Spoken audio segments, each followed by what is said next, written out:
안녕하세요 여러분. 제가 드디어 Q&A 영상을 가지고 왔습니다. 진짜 너무 오래 걸린 것 같아서 기다리셨던 분들에겐 진짜 죄송해요. 먼저 일단 준비를 열심히 해봤는데 다 답변이 될지는 잘 모르겠어요. 진짜 열심히는 준비해봤으니까 일단 한번 시작해보도록 하겠습니다. 먼저 제 소개를 해드려야 될 것 같은데 저는 22살 3년차 직장인입니다. 지금 게임 회사에 종사하고 있고 전공은 회계입니다.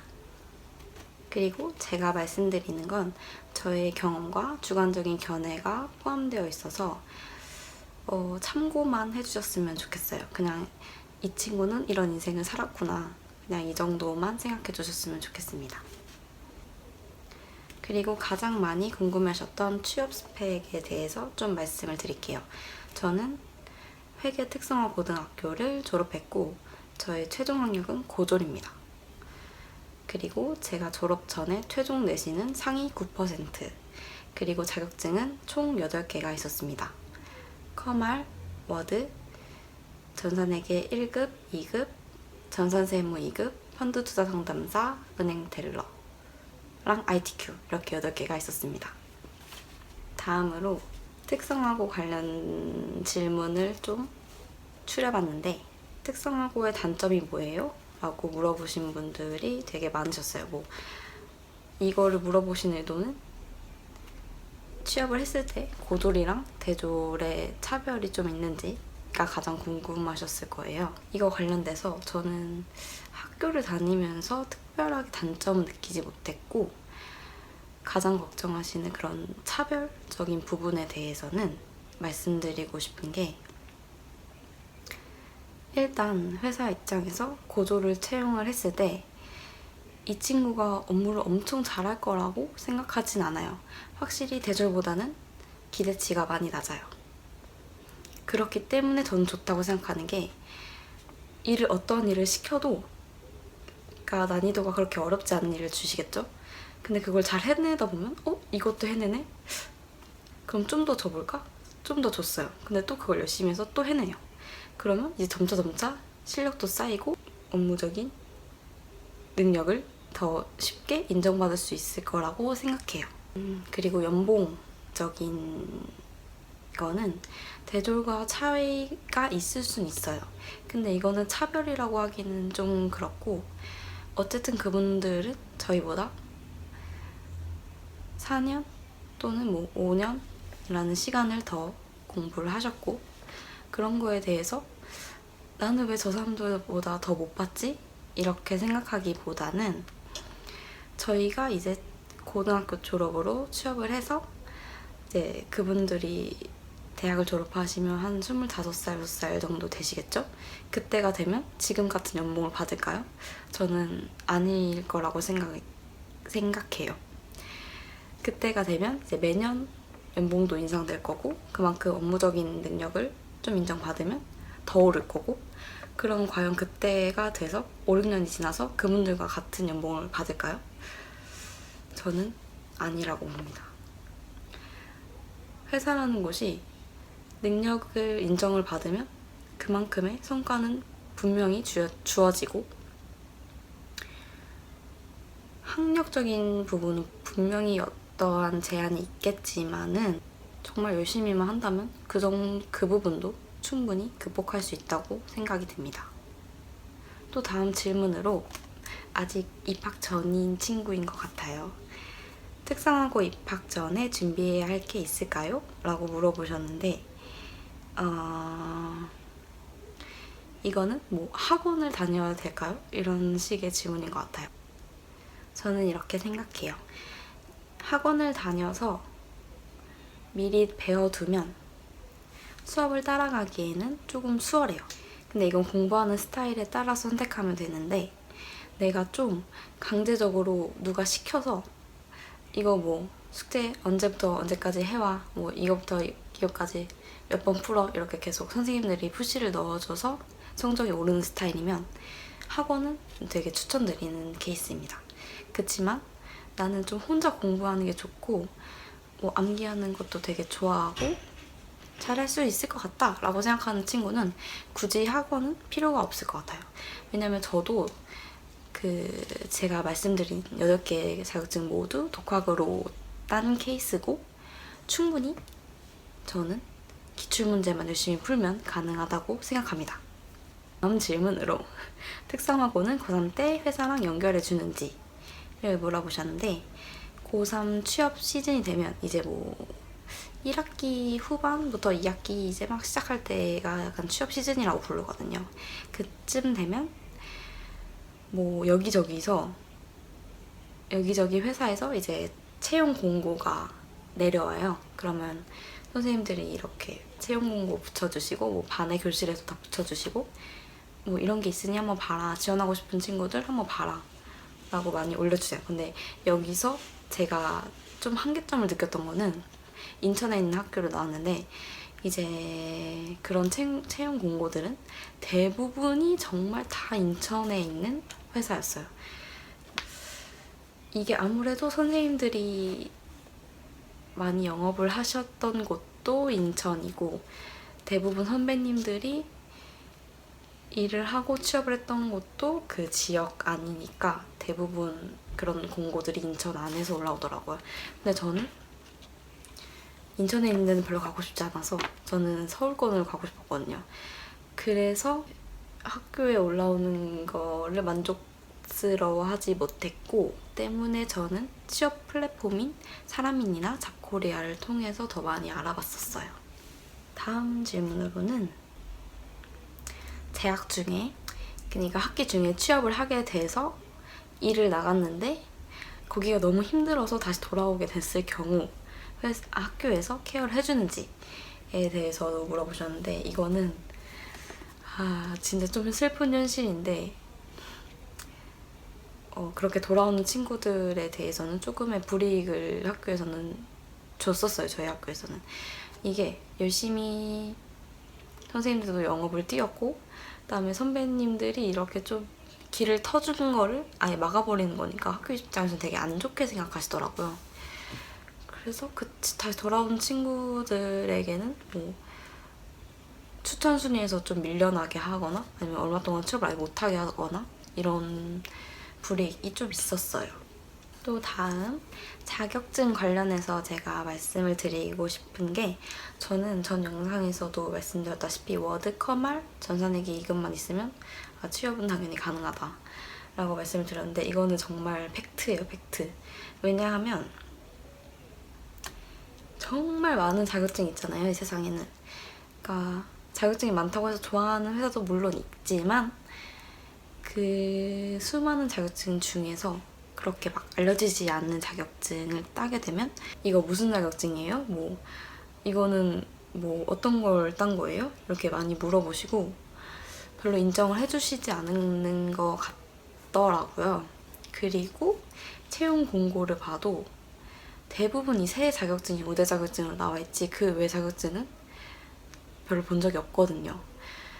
그래서 저는 취업할 때 자격증보다는 경험을 더 많이 쌓는 걸 추천드립니다. 다음, 제가 회계 전공이라고 말씀드렸잖아요. 그래서 회계 자격증이 메리트가 있나요? 라고 물어보셨던 분이 있었는데 또 실무에 도움이 되나요? 회계 자격증이 있으면? 솔직히 회계 자격증이 실무에는 큰 도움이 되지 않아요. 이게 진짜 많은 분들이 착각하시고 저도 그랬던 게, 이 자격증만 있으면 나는 회사를 가서도 난 일을 엄청 잘할 수 있어 라고 생각을 했었는데 사실은 그렇지 않거든요. 그건 정말 기초 베이스만 까는 정도고 회사를 가게 되면 정말 업무적으로 더 어려운 업무가 기다리고 있을 거예요. 그래서 회계 자격증이 있다고 해서 실무에 큰 도움은 되지 않지만 아예 기초 베이스가 없는 것보다는 그래도 한 개 정도 있으면 어느 정도 얘가 기본은 할 줄 아는구나 라고 정도는 생각을 할 것 같아요. 그래서 너무 고급 자격증이 아니더라도 회계 쪽으로 취업하시려면 기본 자격증 하나 정도는 있는 게 좋을 것 같다고 생각이 듭니다. 그 다음으로 회계의 난이도를 물어보셨었는데, 같은 분이 회계라는 분야 자체가 기초적인 부분은 정말 아무나 데리고 와, 초등학생 데리고 와도 할 수 있어요. 근데 이게 점점 파고들면 파고들수록 정말 어려운 분야이기도 해요. 공부를 정말 끝없이 해야 되는 분야이기도 하고. 그래서 이게 난이도가 어떠냐고 물어보신다면 절대 쉬운 난이도는 아니라고 말씀드리고 싶어요. 다음 회계 관련해서 세무사무소 경력 3년이면 다른 회사 회계팀이나 총무팀으로 가기 쉬워요? 라는 질문이 있었는데 저는 맞는 것 같아요. 왜냐하면 그 세무사무소 자체가 한 기업만 받아서 일을 하는 게 아니라 여러 기업의 자료를 받아서 업무를 하는 곳이잖아요. 그래서 확실히 일반 회사보다는 배울 점이 더 많다고 생각해요. 만약에 그렇게 3년을 일해서 이직을 하게 된다면 저는 총무팀보다는 회계팀이 훨씬 메리트가 있다고 생각하기 때문에 그쪽으로 가면 더 좋을 것 같습니다. 다음 또 중요한 게 성적이죠. 진짜 이게 가장 중요하다고 생각하시는 분들도 되게 많으실 거예요. 일단 제가 가장 많이 받은 질문이 뭐냐면 언니 저 성적이 좀 낮은데 저도 대기업 갈 수 있어요? 저도 좋은 회사 갈 수 있을까요? 라는 질문이 되게 많았어요. 근데 저는 일단 성적이라는 게 무조건 높다고 해서 좋은 회사를 갈 수 있다? 이건 아니에요. 그치만 성적이 좋으면 기회가 더 많아지고 지원할 수 있는 회사가 많아지기 때문에 합격률이 높아지는 거지 그 친구들이 모두 좋은 곳을 가는 건 아니에요. 여기서 가장 중요한 건 학교에서 이제 추천이 들어왔을 때 가장 처음으로 거르는 게 성적이기 때문에 조금 좋은 데를 가고 싶다, 난 좀 욕심이 있다고 생각하시면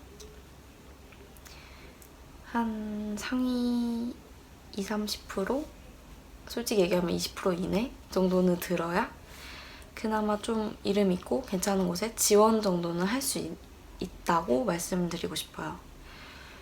그리고 전 그 정도는 안 되고 조금 더 낮아요 라고 하시는 분들은 방법이 아예 없지는 않아요. 일단 신입 같은 경우에는 아무래도 분별성이 없잖아요. 경력도 없고 그 사람을 볼 때 기업 입장에서도 가장 처음 볼 수밖에 없는 게 성적이겠죠. 그래서 학교에 추천이 들어오는 기업 같은 경우에는 어쩔 수 없이 성적을 보게 되지만 이제 사람인이나 잡코리아 같은 취업 플랫폼으로 취업을 준비를 하게 되면 아무래도 그쪽은 생기부나 자소서를 좀 덜 보긴 해요. 오히려 그쪽은 면접 쪽이 좀 더 세서 대기업까지는 아니더라도 한 중견기업 정도는 학교 취업이 아니라 개인 취업으로 준비를 충분히 해볼 수 있다고 생각하고, 아니면 경력을 좀 더 쌓아서 다음 회사를 경력직으로 좀 큰 회사에 지원을 해보는 것도 전 나쁘지 않다고 생각합니다. 또 다음으로 가장 많이 물어보셨던 게 대학 관련 질문인데 이게 좀 많이 민감한 부분이기도 하고 저는 아직 경험자가 아니기 때문에 제가 말씀드리는 게 딱히 신빙성이 없을 것 같기도 하고, 그 가장 중요한 게 저는 약간 대학에 대한 부정적인 생각이 조금 있어서 객관적으로 말씀을 못 드릴 것 같아요. 그래서 제 가장 가까운, 저와 거의 일주일 중에 5일을 같이 보내고 계신 저의 사수 언니가 선취업 후진학으로 대학을 나오셨고, 그리고 저랑 같이 지금 일을 하고 있는데 그분이 아마 더 잘 설명을 해주실 것 같아서 제가 따로 인터뷰를 했습니다. 그래서 지금 한번 보시죠. 안녕하세요. 안녕하세요. 저는 자금 업무 경력 8년차 이분의 사수입니다. 저는 8년차 중에 3년차에 대학교를 입학을 했고, 저는 참고로 초대졸 2년제 대학을 입학을 했습니다. 그래서 전공은 세무회계과를 전공을 했습니다. 장단점을 얘기해 주세요. 네, 선취업 후진학에 대한 장점과 단점으로는 일단 장점. 회사와 이제 학업을 병행하기 때문에 이런 점이 있어서 누구든 체력적으로 힘들 거라고 생각을 하고 있기 때문에 이 사람이 도전 정신이 얼만큼 있는지, 그리고 또 하겠다라는 의지가 얼마나 있는지, 뭐 열정이 있는지, 이런 정도를 좀 어느 정도 면접 볼 때 플러스로 보시는 경우가 많았어요. 단점으로는 단점으로는 체력. 체력 말고는 솔직히 거의 없는데, 수업이 10분씩 쉬는 시간이 있고, 한 교시마다 이제 7시부터 수업이 시작한다고 하면 10시 반까지 내리 수업을 진행을 합니다.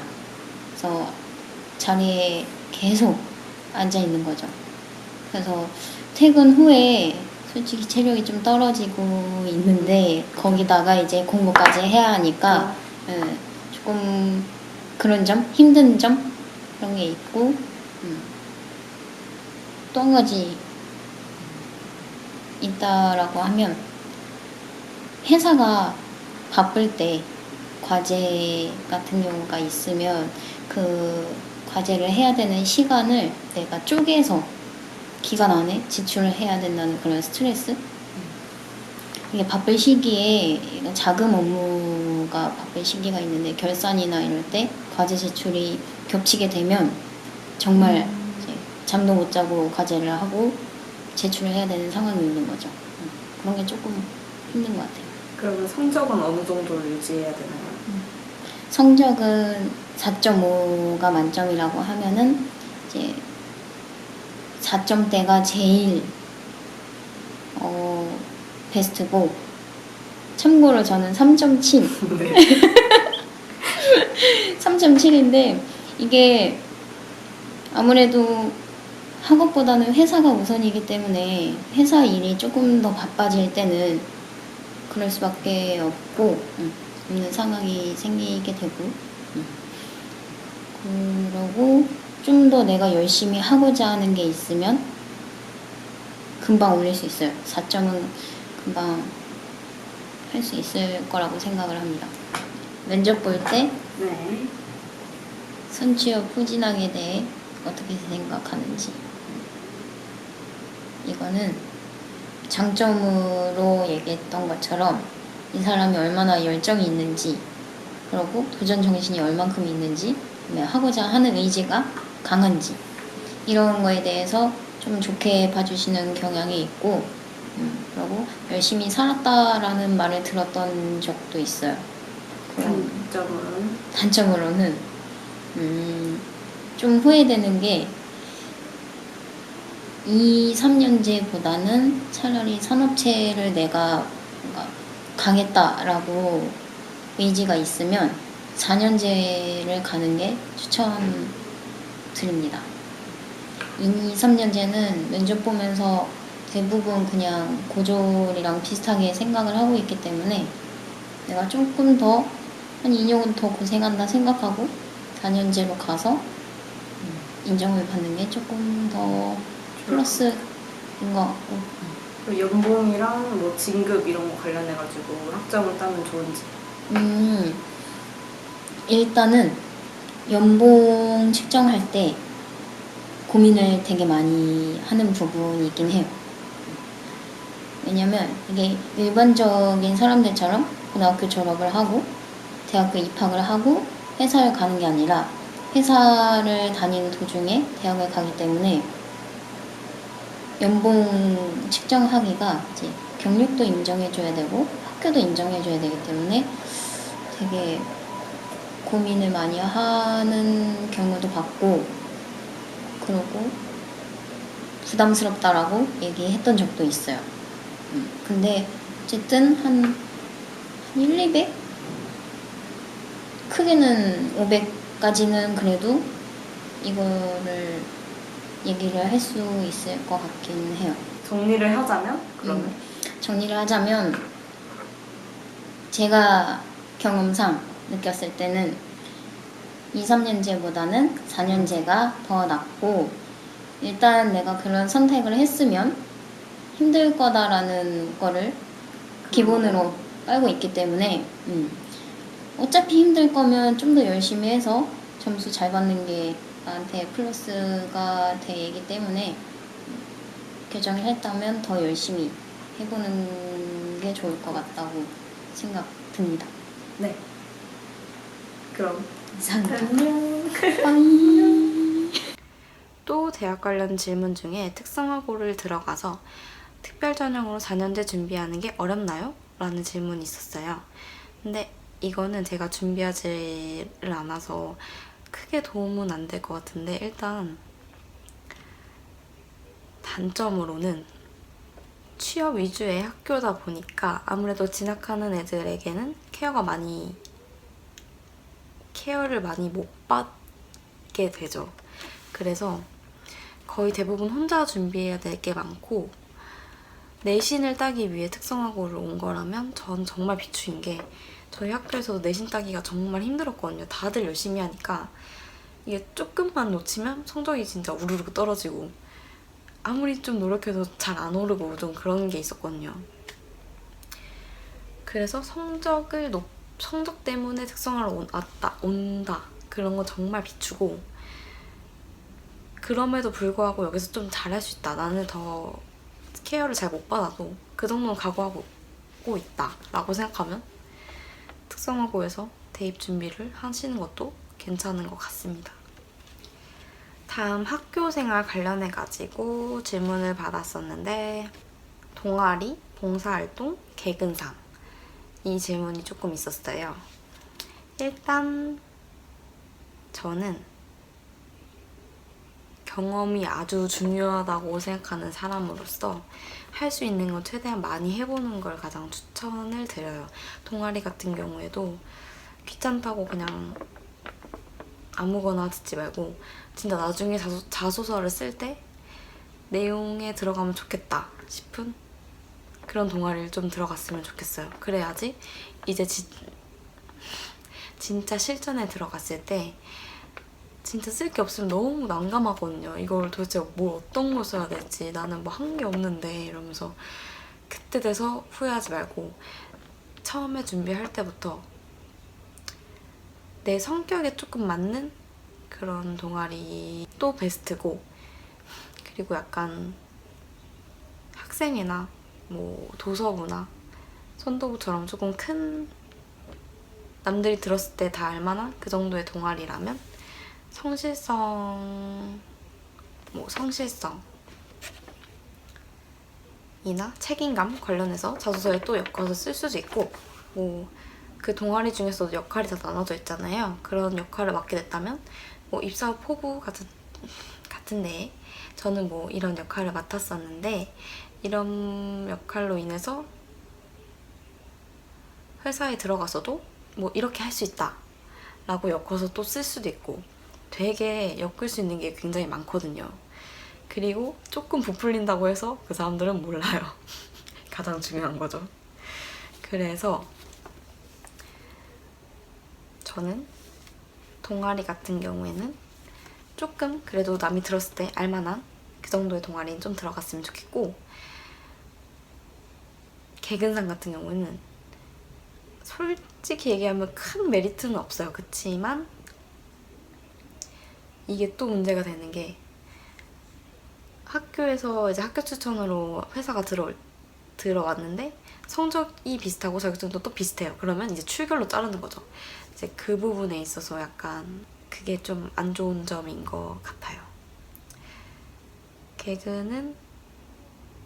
학교는 그래도 최대한 성실하게 다니는 게 좋을 것 같고 정말 피치 못할 사정으로 뭐 출결이 조금 안 좋다 이런 친구들은 제가 앞전에 말씀드린 개인 취업을 하는 걸 저는 좀 더 추천을 해드려요. 이게 회사 입장에서는 아무래도 안 물어보면 솔직히 상관없거든요. 근데 만약에 그걸 딱 봤어. 근데 이걸 봤는데 했는데 물어봤어. 그러면 이제 좀 거기서 마이너스가 될 수도 있어요. 이거는 정말 어쩔 수가 없는 게 진짜 슬픈 현실인데 회사 입장에서는 좀 더 성실한 친구를 원하고 아무리 피치 못할 사정이라고 해도 그게 진짜 슬픈 현실인 것 같아요. 이게 제가 좀 이렇게 말하고 싶진 않지만 이게 현실이어서 정말 저도 정말 그 질문을 읽으면서 좀 많이 안타까웠어요.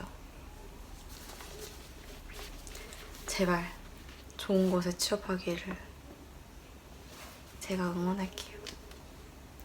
봉사활동 같은 경우에는 저는 좀 친구를 잘 만나가지고 그 봉사활동을 어렵지 않게 구했고 그리고 꽤 오랜 기간 동안 봉사를 해왔어요. 그래서 이 부분이 저는 면접 볼 때 좀 플러스가 된 경우도 되게 많았거든요.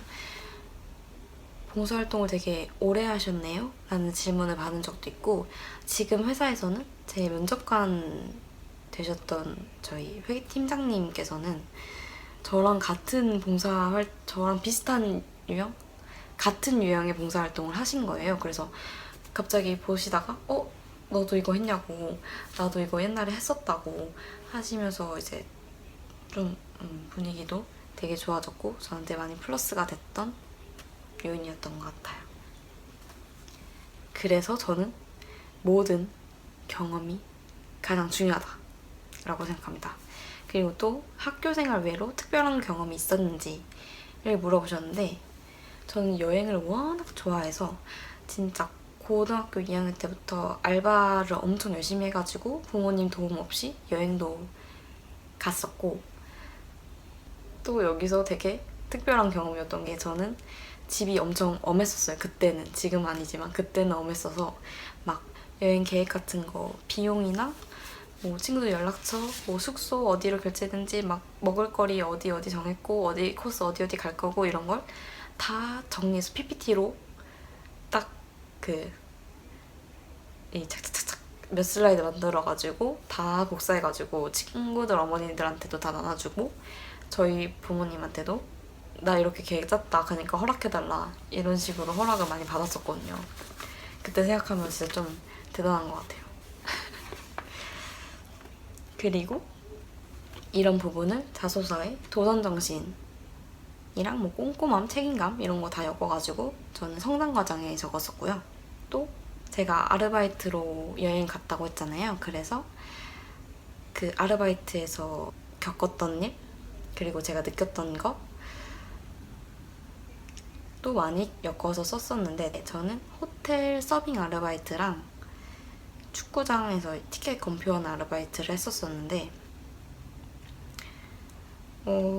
이런 서비스직 아르바이트 같은 경우에는 친절하게 응대를 했을 때 팁이나 칭찬을 받을 경우 정말 자소서에 쓰기 가장 좋은 그런 에피소드죠. 그런 걸 이제 딱 쓰면 이제 금융권이나 이제 서비스직으로 갈 때 굉장히 플러스가 되는 요소라고 생각합니다. 그래서 저는 알바도 되게 추천드려요. 기회가 된다면, 아니 기회가 되지 않더라도 기회를 만들어서라도 어떤 경험을 만들어내는 게 가장 중요하다고 생각해요. 나중에 멀리 봤을 때도 진짜 소중한 자산이 되는 것 같아요, 저한테. 다음 제가 고3 때 학교 취업이 아닌 개인 취업을 했다고 말씀드렸잖아요. 여기서 관련된 이야기를 좀 해드리자면 좀 이렇게 생각할 수도 있어요.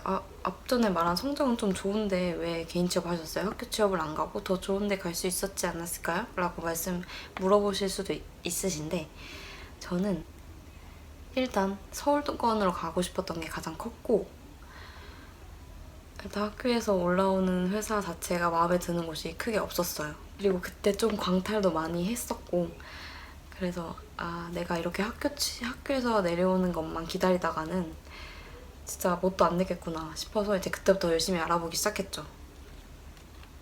전 잡코리아를 가장 많이 이용했고 왜냐하면 되게 깔끔해서 그냥 단지 그 이유 하나로 잡코리아를 가장 많이 이용했고 잡코리아만 이용한 이유는 제가 이걸 얘기하면서 또 두 번째를 얘기하려면 지원을 했던 회사들의 조건? 그거는 저는 무조건 연역이 10년 이상 된 장수회사, 그리고 직원 수가 무조건 100명 이상인 회사, 그리고 세 번째로는 주식시장에 상장이 된 회사예요.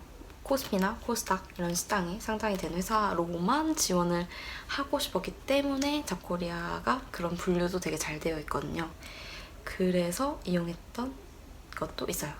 이제 마지막 세 번째 이유 같은 경우는 조금 어려울 수도 있고 왜? 라는 생각이 좀 들 수 있는 게, 일단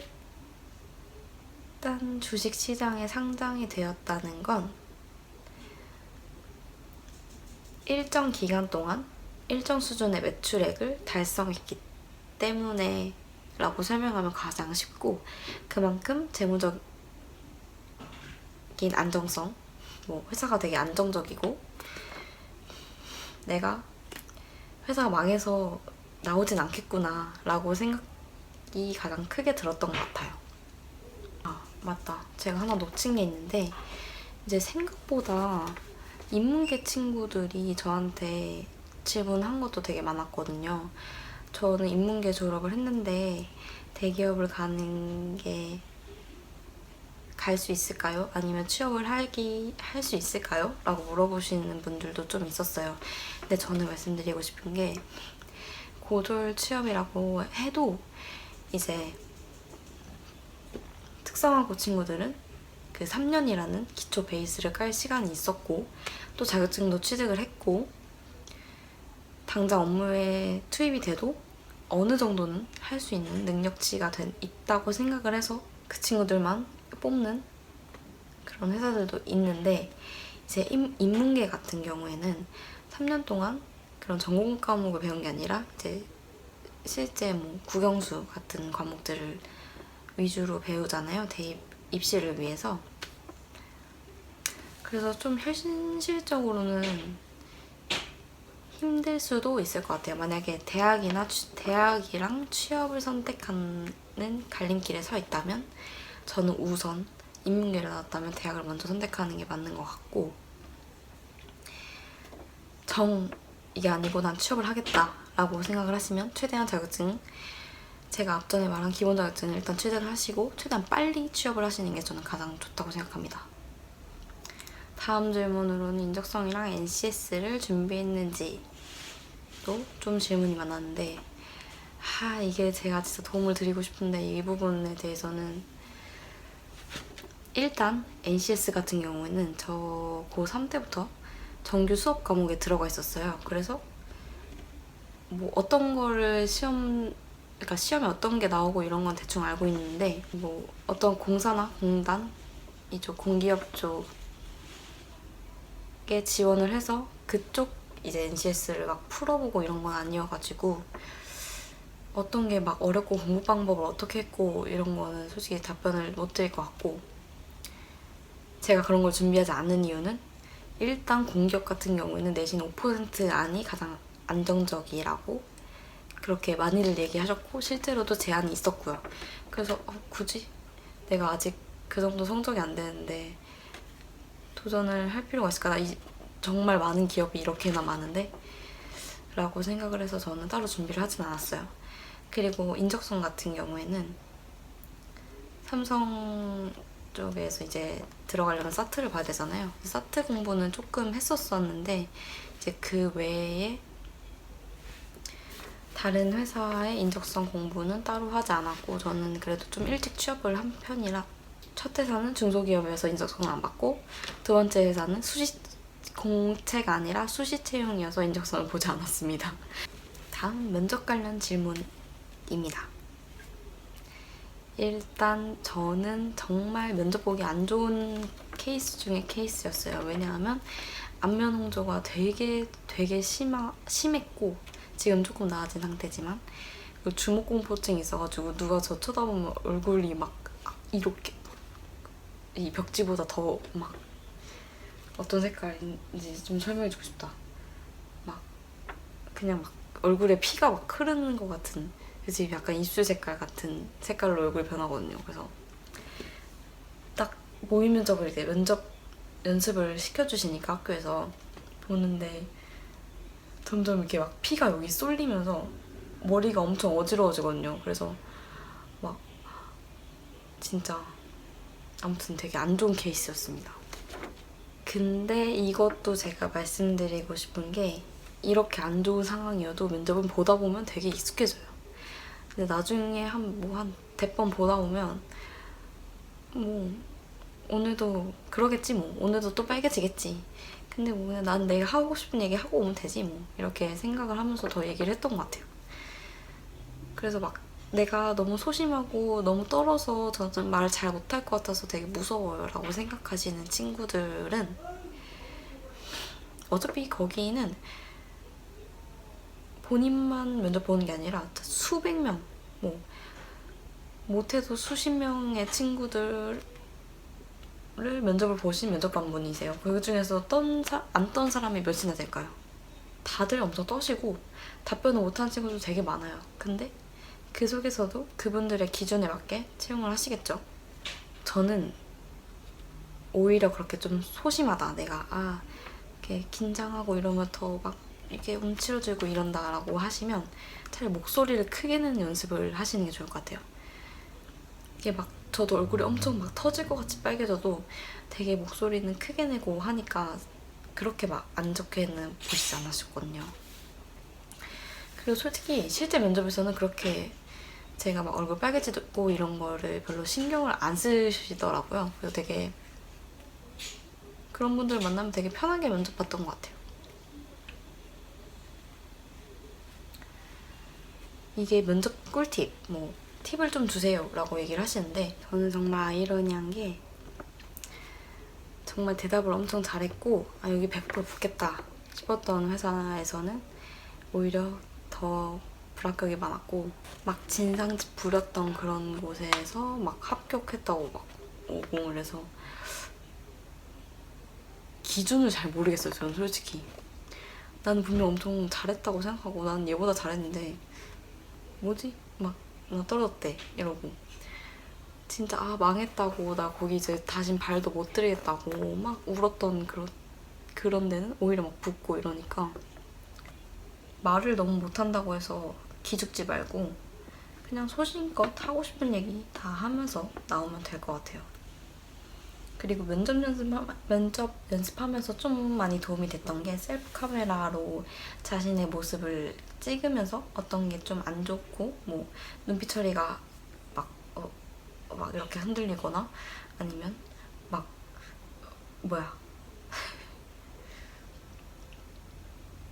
말을 막 지금 저처럼 엄청 더듬는다거나 그런 걸 좀 많이 잡을 수 있었던 것 같아요. 확실히 이제 내가 어떤지를 알면 좀 덜 떨리거든요.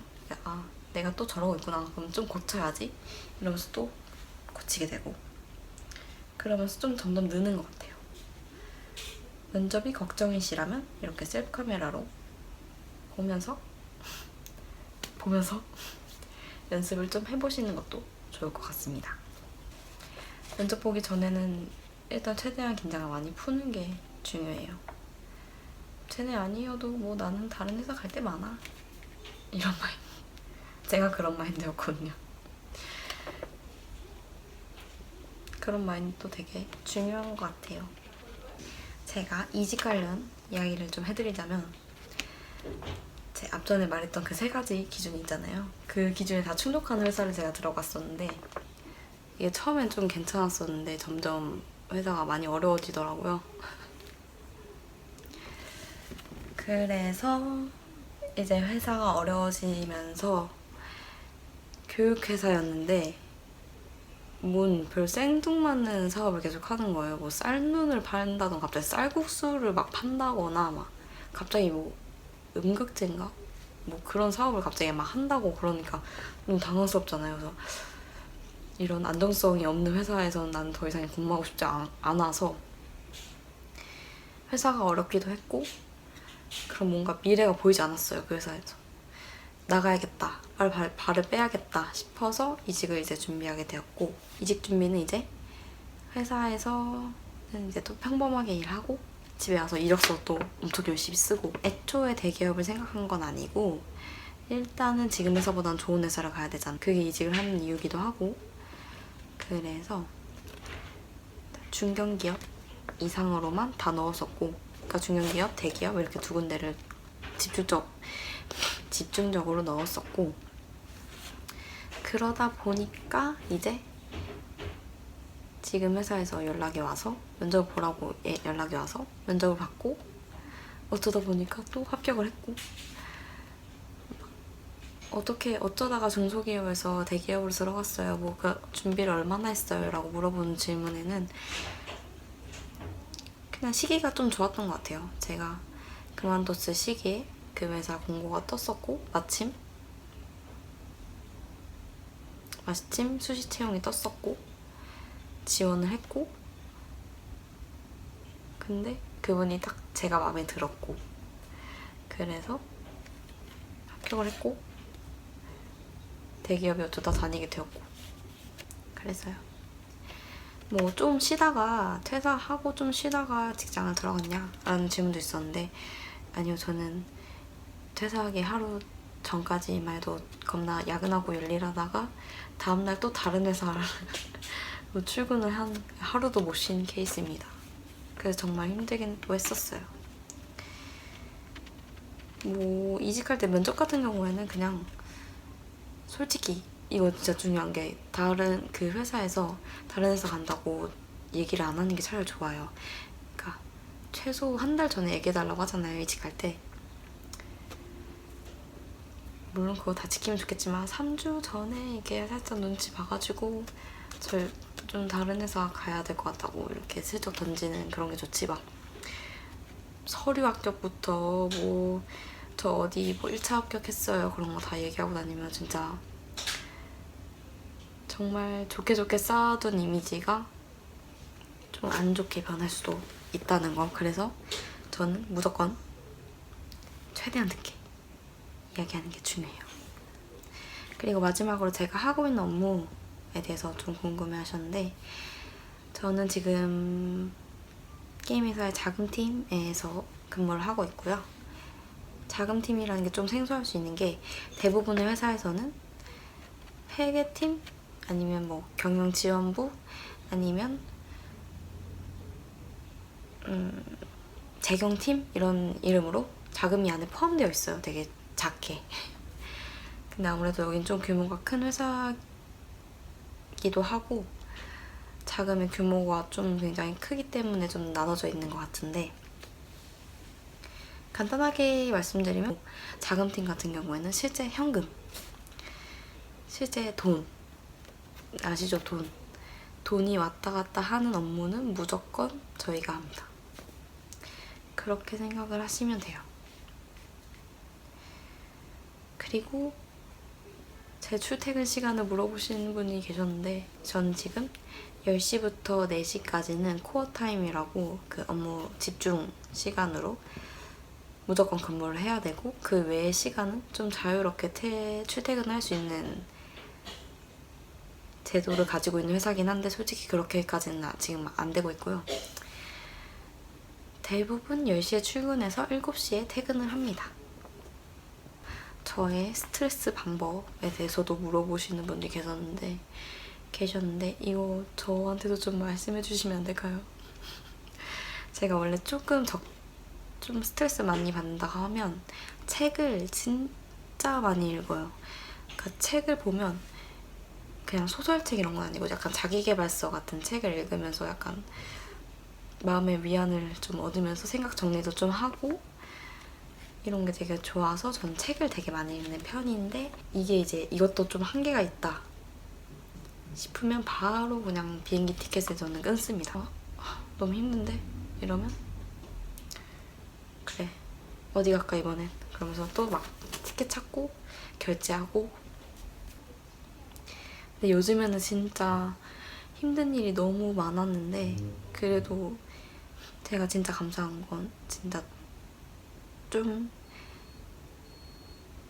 저를 많이 기다려주신 분들이 계셨고, 뭐 어떤 분은 그냥 막 몇 달도 기다려주신다고 그런 말씀을 막 해주셔서 되게 감사하고 또 죄송하기도 하고, 댓글 읽으면서 제 생각 정리도 되게 많이 됐고 위로가 많이 됐던 것 같아요. 그래서 진짜 너무 감사드리고 제가 정말 대단한 사람이 아님에도 불구하고 저한테 이렇게 정보 또는 위로를 얻고자 했던 분들에게 진짜 감사의 말씀을 드리겠습니다. 이 영상을 진짜 한 며칠 찍은 건지 사실 잘 모르겠어요. 너무 마음에 안 들어서 지우고 또 지우고 이랬는데 지금 영상도 솔직히 100% 보시는 분들이 만족할지는 잘 모르겠어요. 그래서 또 이 영상 보고 궁금증이 있으시다면 댓글로 남겨주세요. 제가 또 엄청 장문에 제 이야기를 막 섞어가면서 정말 잘 해드릴 자신 있으니까 또 더 궁금한 거 있으면 편하게 얘기해 주시면 제가 아는 선에서 최대한 답변을 드리도록 하겠습니다. 감사합니다. 안녕.